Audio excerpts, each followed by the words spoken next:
ಮಾಡ್ತಾ ಇದ್ರು. PPP ಮಾಡೆಲ್ನಲ್ಲಿ ಬೇಡ,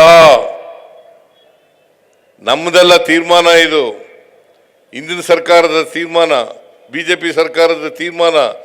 ನಾವು PPP ಮಾಡೆಲ್ ಮಾಡಲ್ಲ, ಗೌರ್ಮೆಂಟ್ಲಿಂದಲೇ ಮಾಡ್ತೀವಿ ಅಂತಕ್ಕಂಥ ಮಾತುಗಳನ್ನು ಹೇಳಲಿಕ್ಕೆ ಬಯಸ್ತಾ ಇದ್ದೇನೆ. ಅನೇಕ ಇಲಾಖೆಗಳು, ಸುಮಾರು 800 ಕೋಟಿಗೂ ಹೆಚ್ಚು ಕಾರ್ಯಕ್ರಮಗಳು ಇವತ್ತು ನಡೆದಿದ್ದಾವೆ.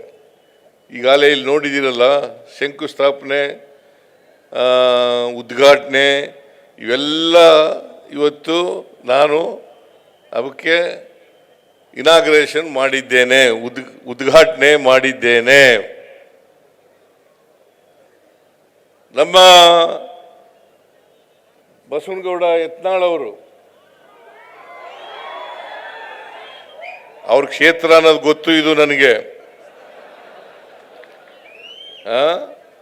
ಅವ್ರ ಕ್ಷೇತ್ರ ಅಲ್ಲ ಇದು, ಬಿಜಾಪುರ. ಅದರಿಂದ ಅವರ ಅಭಿಮಾನಿಗಳಿದ್ದಾರೆ.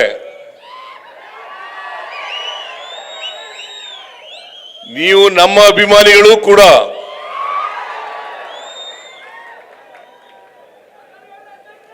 ನಿಮ್ಮೆಲ್ಲರ ಆಶೀರ್ವಾದದಿಂದಲೇ 136 ಸ್ಥಾನಗಳನ್ನ ಕಳೆದ ಚುನಾವಣೆಯಲ್ಲಿ ಗೆದ್ದದ್ದು. ಇಲ್ಲಿ ಬಿಜಾಪುರ ಜಿಲ್ಲೆಯಲ್ಲಿ ಸುಮಾರು 8 ಅಸೆಂಬ್ಲಿ ಕ್ಷೇತ್ರಗಳಿದ್ದಾವೆ. 8 ಅಸೆಂಬ್ಲಿ ಕ್ಷೇತ್ರಗಳಲ್ಲಿ 6 ಕ್ಷೇತ್ರಗಳನ್ನ ನಾವು ಗೆದ್ದಿದ್ದೇವೆ. ಅದರಿಂದಲೇ ನಾವು ಸರ್ಕಾರ ಮಾಡಲಿಕ್ಕೆ ಸಾಧ್ಯ ಆಯಿತು. ಅದಕ್ಕೆ 136 ಸ್ಥಾನಗಳನ್ನು ಗೆಲ್ಲಬೇಕಾದ್ರೆ 136 ಸ್ಥಾನಗಳನ್ನು ಗೆಲ್ಲಬೇಕಾದ್ರೆ ನಿಮ್ಮ ಆಶೀರ್ವಾದ ಬಹಳ ಮುಖ್ಯ ಅಂತಕ್ಕಂಥ ಮಾತುಗಳನ್ನು ಹೇಳಲಿಕ್ಕೆ ಬಯಸ್ತಾ ಇದ್ದೇನೆ. ಅನೇಕ ಸಾರಿ ಬಂದಿದ್ದೇನೆ ನಾನು ಬಿಜಾಪುರಕ್ಕೆ. ಸುಮಾರು 40-45 ವರ್ಷಗಳಿಂದಲೂ ಕೂಡ ಇಡೀ ರಾಜ್ಯನೆಲ್ಲ ಸುತ್ತಾಡ್ತಾ ಇದ್ದೀನಿ ನಾನು. ಕಳೆದ ಚುನಾವಣೆಯಲ್ಲೂ ಕೂಡ ಬಂದಿದ್ದೆ, ಅದರಿಂದ ಚುನಾವಣೆಯಲ್ಲೂ ಕೂಡ ಬಂದಿದ್ದೆ, ಅದರಿಂದ ಚುನಾವಣೆ ಕೂಡ ಬಂದಿದ್ದೆ, ಬೇರೆ ಸಂದರ್ಭಗಳಲ್ಲೂ ಕೂಡ ಬಂದಿದ್ದೆ. ಆದರೆ ಬಂದಾಗೆಲ್ಲ ಕೂಡ ನೀವು ನನಗೆ ಆಶೀರ್ವಾದವನ್ನು ಮಾಡಿದ್ದೀರಿ ಅಂತಕ್ಕಂಥ ಮಾತುಗಳನ್ನು ಹೇಳಲಿಕ್ಕೆ ಬಯಸ್ತಾ ಇದ್ದೇನೆ. ಬಸವನಗೌಡ ಯತ್ನಾಳ್ ಅವರು ಅನೇಕ ವಿಚಾರಗಳನ್ನು, ಅನೇಕ ಒತ್ತಾಯಗಳನ್ನು ಮಾಡಿದ್ದಾರೆ. ಅವುಗಳಲ್ಲಿ ಬಹಳ ಮುಖ್ಯವಾದದ್ದು ಮೇಲ್ಸೇತುವೆ. 160 ಕೋಟಿ ರೂಪಾಯಿ ಅಂದಾಜು ವೆಚ್ಚದಲ್ಲಿ ಮೇಲ್ಸೇತುವೆ ಮಾಡಬೇಕು ಅಂತ ಮನವಿಯನ್ನು ಮಾಡಿದ್ದಾರೆ. ಅದನ್ನು ಮಾಡಿಕೊಡ್ತಕ್ಕಂಥ ಕೆಲಸವನ್ನು ಮಾಡ್ತೇನೆ ಅಂತಕ್ಕಂಥ ಮಾತುಗಳನ್ನು ಹೇಳಲಿಕ್ಕೆ ಬಯಸ್ತಾ ಇದ್ದೇನೆ.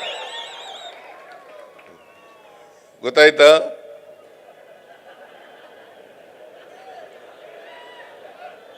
ಮೇಲ್ಸೇತುವೆ ಅದು ಎಲ್ಲಿಂದ ಎಲ್ಲಿಗೆ? 3 ಕಿಲೋಮೀಟ್ರು, 3 ಕಿಲೋಮೀಟ್ರ್ ಉದ್ದದ ಮೇಲ್ಸೇತುವೆ ಮಾಡಬೇಕು ಅಂತ ಹೇಳಿದ್ದಾರೆ. ಸಂತ ಕನಕದಾಸ ಸರ್ಕಲ್ನಿಂದ ಅಂಬೇಡ್ಕರ್ ಸರ್ಕಲ್ ಮಾರ್ಗವಾಗಿ ಶಿವಾಜಿ ಮಹಾರಾಜರ ಸರ್ಕಲ್ವರೆಗೆ, ಭಕ್ತ ಕನಕದಾಸರ ಸರ್ಕಲ್ನಿಂದ ಅಂಬೇಡ್ಕರ್ ವೃತ್ತ ಮತ್ತು ಶಿವಾಜಿ ಮಹಾರಾಜ್ ಅವರ ವೃತ್ತದವರೆಗೆ ಮಾಡಬೇಕು ಅಂತ ಹೇಳಿದ್ದಾರೆ. ಅದನ್ನು ಮಾಡಿಕೊಡ್ತಕ್ಕಂಥ